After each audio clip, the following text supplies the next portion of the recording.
चलिए इस वक्त की बड़ी खबर सूत्रों के हवाले से आ रही है। देश में बड़ी आतंकी हमले की साजिश नाकाम हो चुकी है। फरीदाबाद में जम्मू कश्मीर पुलिस की बड़ी कार्रवाई। ये बड़ी खबर हमने आपको पहले भी दिखाई। फरीदाबाद में 300 किलो आरडीएक्स बरामद हुआ है। डॉक्टर आदिल की निशानदेही पर फरीदाबाद में यह छापेमारी की गई है। देश को दहलाने की आतंकी साजिश को बेनकाब कर दिया गया। मेडिकल कॉलेज से डॉक्टर आदिल को गिरफ्तार किया गया है। 2 AK-47 और गोला बारूद भी बरामद किया गया है।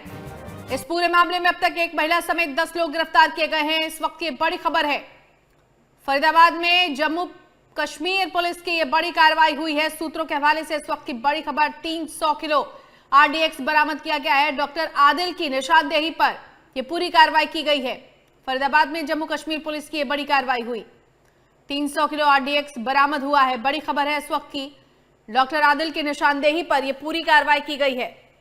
2 AK-47 भी यहां से बरामद हुआ है। अब तक आपको बता दें कि एक महिला समेत 10 लोगों की अब तक इस पूरे मामले में गिरफ्तारी हो चुकी है।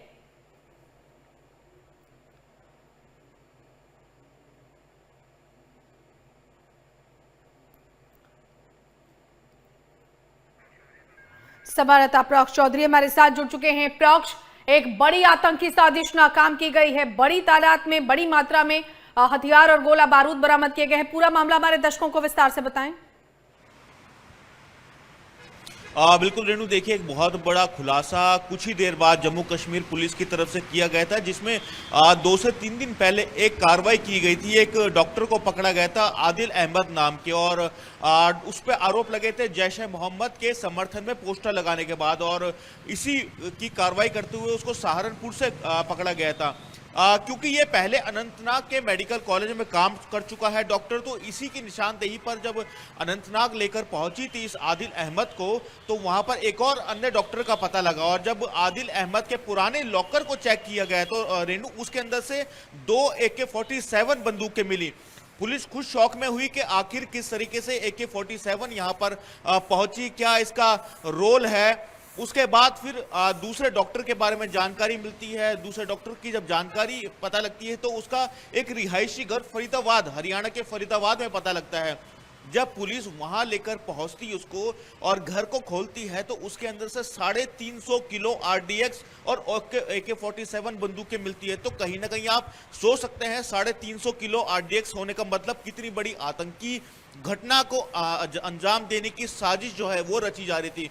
इसके बाद कड़ियां जोड़ी जाती है। 2 और उत्तर प्रदेश से अन्य गिरफ्तारी हुई है। लगभग 3 से 4 बड़ी गिरफ्तारी जम्मू कश्मीर पुलिस की तरफ से की गई है, और माना यह जा रहा है कि रेणु कुछ ही देर के अंदर, कुछ ही घंटों के अंदर पूरा खुलासा जो है वो किया जाएगा पुलिस की तरफ से कि आखिर और किस किस आतंकी संगठनों के साथ ये आदिल अहमद जो डॉक्टर था वो जुड़ा हुआ था। क्योंकि जैश ए मोहम्मद के समर्थन में पोस्टर लगाए गए थे, वहीं से इसकी धरपकड़ की गई थी, और वहीं से ये पूरी साजिश का खुलासा हुआ कि किस तरीके से ये, क्योंकि पूर्व का डॉक्टर रहा है, अनंतनाग में इसकी पोस्टिंग थी मेडिकल कॉलेज के अंदर। वहां पर इसका एक लॉकर पहले से था जिसमें 2 AK-47 रखी गई थी।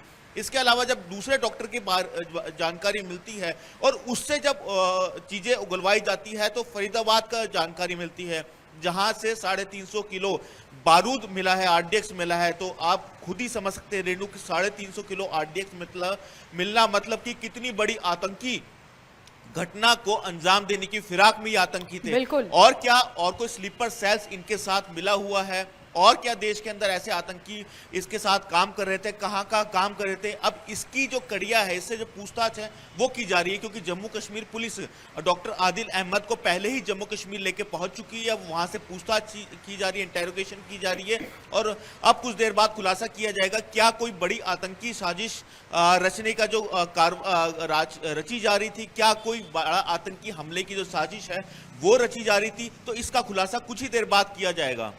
निश्चित तौर पर प्रॉक्ष, और जिस तरह से ये बरामदगी हुई है, यकीनन अब पूछताछ में ये सामने आ पाएगा प्रॉक्ष कि किन किन जगहों पर आतंकी मंसूबों को अंजाम देने की कोशिश की जाने वाली थी, किन किन जगहों को निशाने पर रखा गया था, किन किन लोगों को निशाने पर रखा गया था। प्रॉक्ष, ये बहुत बड़ी बात है, क्योंकि हमने देखा जिस तरह से बीते दिनों जो कुछ भी हुआ जम्मू कश्मीर में, या अब तक जो कुछ भी होता रहा है, सबकी भुक्तभोगी हमारी जनता है, हमारे आम लोग हैं, हम हैं, आप हैं, कोई भी निशाने पर हो सकता है। ऐसे में बहुत ज्यादा पूछताछ की जरूरत है, बहुत ज्यादा पड़ताल की जरूरत है इस पूरे मामले में। बिल्कुल ठीक कहा आपने रेणु। और आपको याद हो कि पहलगाम की जो आतंकी घटना हुई थी वो ऐसे ही इन्हीं AK-47 गन्स के जरिए हुई थी। तो कहीं ना कहीं ऐसी कड़ियों को जोड़कर ही आतंकी हमलों की साजिश को रोका जा सकता है। और इसी कड़ी में क्योंकि जैश-ए-मोहम्मद पाकिस्तान का आतंकी संगठन है, और किन किन संगठनों के साथ ये आतंकी जुड़े हुए थे, क्योंकि समय समय पर ऐसे ड्रोन्स आते हैं पाकिस्तान की साइड से, बंदूकें मिलती है, चाहे वो पंजाब का बॉर्डर एरिया हो, चाहे जम्मू कश्मीर हो, इस तरह के कई आतंकी पकड़े जाते हैं आए दिन।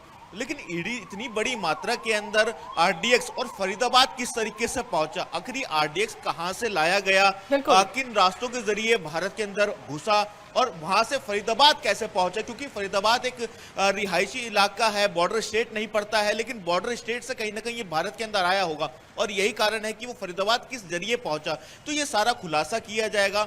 और देश के अंदर क्या कोई आतंकी साजिश रची जा रही थी इनके द्वारा, क्या कोई स्लीपर सेल्स भी एक्टिव किए गए थे देश के अंदर, क्योंकि माना जाता है कि देश के अंदर ऐसे बहुत से लोग हैं रेणु जो कि हमारे अड़ोस पड़ोस में ही रहते हैं, ऑटो चलाते हो या कोई काम करते हो, गार्ड की नौकरी करते हो, ऐसे स्लीपर सेल्स को रोका जाता है।